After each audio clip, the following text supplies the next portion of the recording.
Hello everyone and welcome back to AV Chess Lab. In this game I'm about to show you was played in the New Jersey Open Championship in 1957 and Fischer was just a 14-year-old kid. I chose this game because it is a perfect example of how you can accumulate small advantages that lead to a tactical sequence that eventually win the game for you. I will show you these small advantages as the game progresses. Alright, so let's jump straight into the game. Fischer starts with e4, and he rarely played anything else. He was an e4 player through and through. c5 by Sherwin, knight to f3, e6, and d3. And against this e6 move of the Sicilian, Fischer typically played the closed Sicilian with d3. Knight to c6, g3, and here knight to f6. About 9 years after, in another game, Fischer encountered this move d5, and he played knight b to d2, protecting the pawn on e4, bishop d6, bishop to g2, developing move, knight g to e7, castle by both players, and knight to h4. And here, in this type of positions, white usually has a very strong initiative.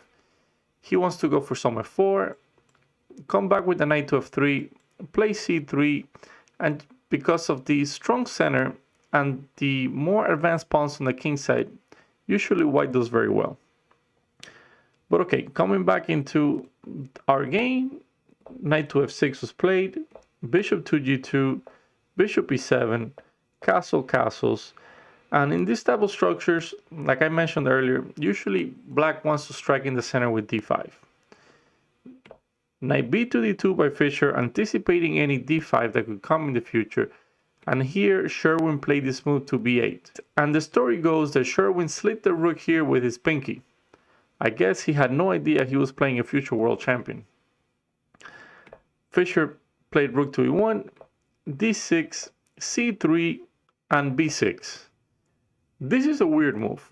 Once you put the rook here on b8, you have to take the space with b5.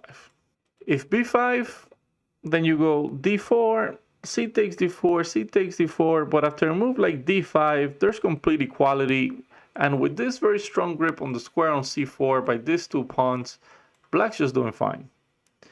Instead, this very passive b6 move was played, and here Fischer plays d4. And black, in all truth, has not made any serious opening mistakes, but here Fischer gets his first small advantage. He has better central control. And about this, let me know down below if you know the three main opening goals.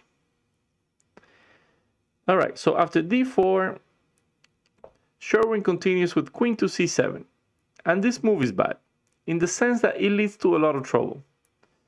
Black should have gone for counterplay by opening the c file and playing d5. So for example, he should have gone for c takes d4, c takes d4.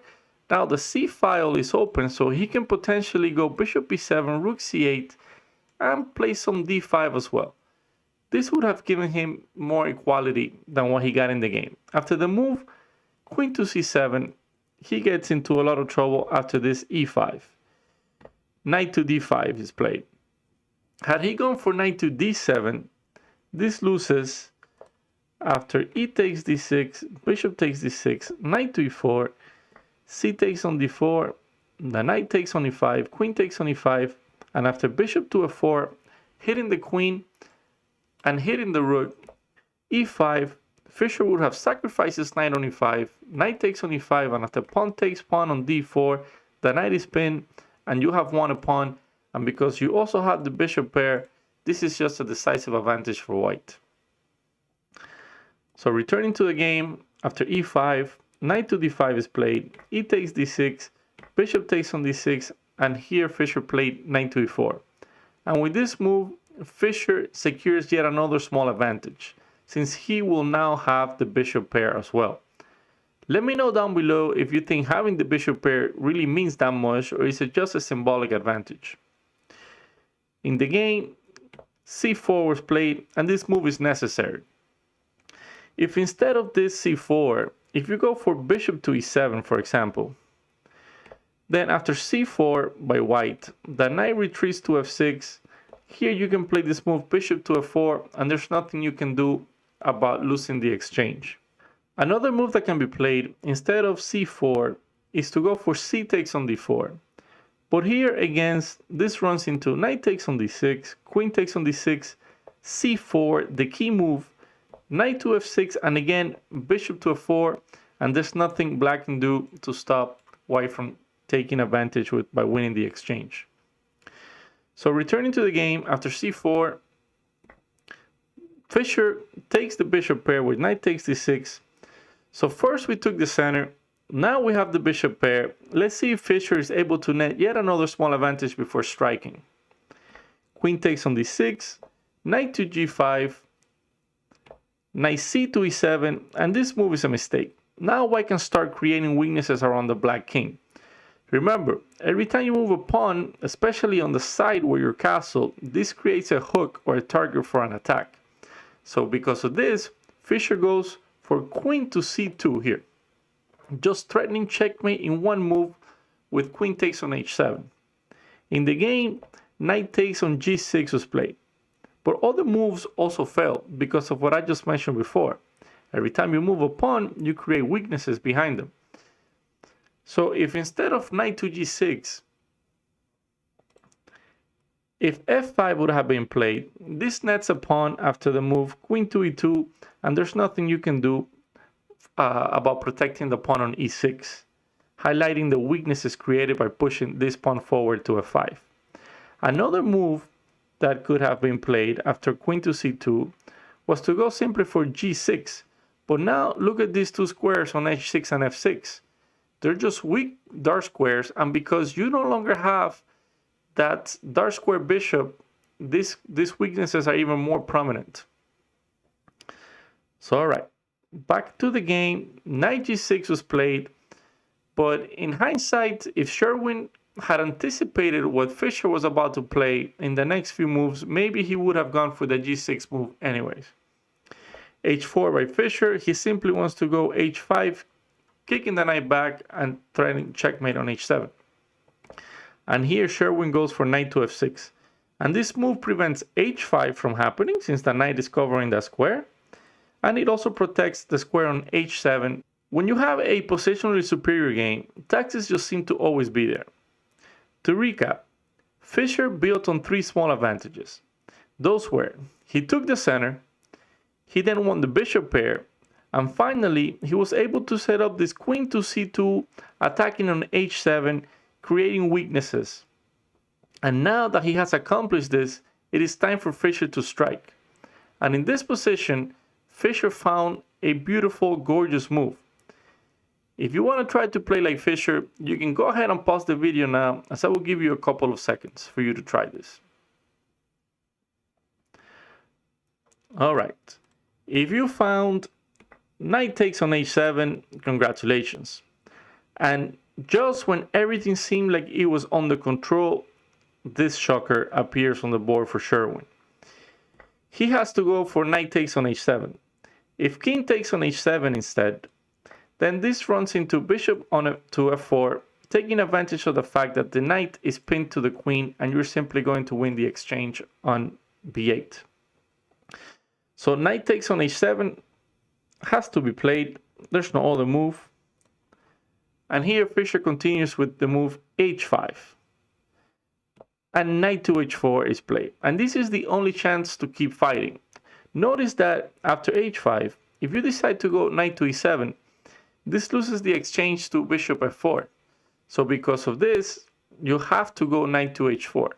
The difference now is that after bishop to f4, here Sherwin has this queen to d8 trick. So Fischer has to go for g takes h4. Notice that you cannot take the rook. If after queen to d8, if Fischer had gone for bishop takes on b8, then knight takes on g2, king takes on g2, and after bishop b7 check, then the queen can capture the bishop on b8, and it will be black with the upper hand here. After queen to d8, Fischer just went for g takes on h4 and rook to b7. And here h6. Fischer could have won the exchange, but after bishop takes on b7, for example, let's just retreat. If bishop takes on b7, Notice that after you take here with the bishop, look at this very powerful bishop. There's nothing standing on its way. This queen's going to come to d5. It's going to threaten checkmate. The queen can also capture on h4 with checkmates on h1. This gives black way too much initiative for the sacrifice exchange. So Fischer decided to go for something else. And he played this move h6. Black captured on h4. Fischer took on g7. And here king takes g7. An absolute blunder. You should never do this. This is complete suicide. In situations like this, it is best to keep the pawn on g7, which actually serves as a shield. A funny concept in which you use your opponent's own pawn to protect, since it closes the lines to the king. So because of that, maybe rook to d8 could have been better. Who knows? But anyways, after rook to e4, now the main threat is to go bishop e5 check, picking up the queen on h4. So queen h5 is played, and here rook to e3. Now the rook also joins the king hunt, and it also threatens to go rook to h3, and after the queen goes to g6, rook back to g3, pinning the queen and winning the game. And here f5 is played.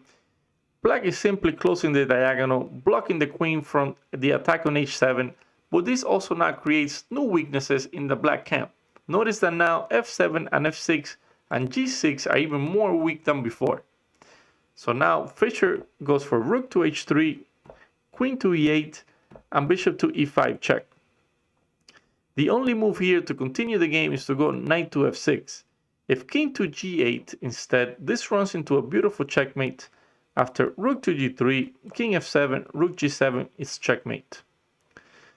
So after knight to f6 in the game, Fischer continued with queen to d2 and king to f7. There are just way too many pieces and threats around the king. If only black had the dark square bishop, maybe he would have been fine.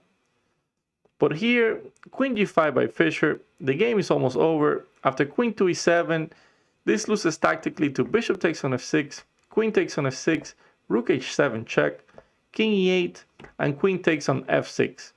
Here the game is essentially over, but Sherwin played a couple more moves. Here he went for rook takes on h7. Notice something, if you go for rook takes on f6 instead, after queen takes f6, rook takes f6, then you go bishop takes b7, bishop takes, rook takes, and you're simply up a rook. So he went for rook takes h7, trying to prolong the game, keep some extra pieces on the board, but Fischer just went for bishop to c6 check, bishop has to cover on d7, and queen takes on e6. The bishop cannot capture because it's pinned by this one. And here, Sherwin finally threw in the towel. A masterpiece by the 14-year-old Fischer, who took small advantages that at the moment did not seem like a lot, but as he developed a stronger position, he was able to strike and all the tactics worked in his favor. Hope you enjoyed the game, and remember that small advantages, no matter how small, in the long run, they accumulate into something big. Thanks for watching, and as always, stay safe, have a great day, and show respect to your opponent. See you next time.